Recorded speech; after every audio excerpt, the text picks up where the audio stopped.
वार्तांकन रोखठोक बातमी।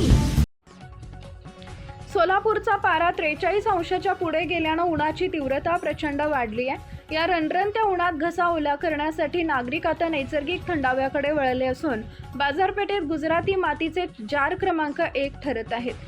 फ्रीजच्या पाण्यामुळे होणारा घसादुखीचा त्रास टाळण्यासाठी ग्रामीण भागासह शहरी भागातही या माठांना मोठी पसंती मिळते।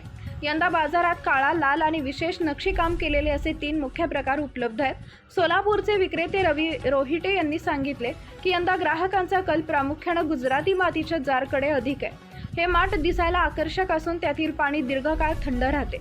नळ बसवलेले जार वापरण्यास सोपे असल्याने त्यांना मोठी मागणी आहे। मध्यमवर्गीयांपासून ते उच्चभ्रूपर्यंत सर्वच जण यंदा या माठाची खरेदी करतात।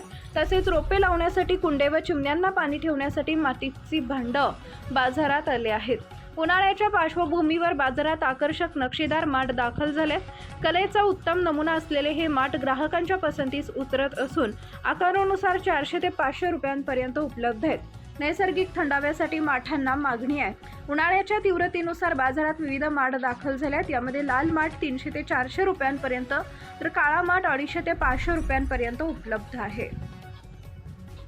महाराष्ट्रातील महत्त्वाच्या आणि ताज्या बातम्या पाहण्यासाठी आमच्या जय हो न्यूज चॅनलला सबस्क्राइब करा आणि बेल आयकॉन प्रेस करा।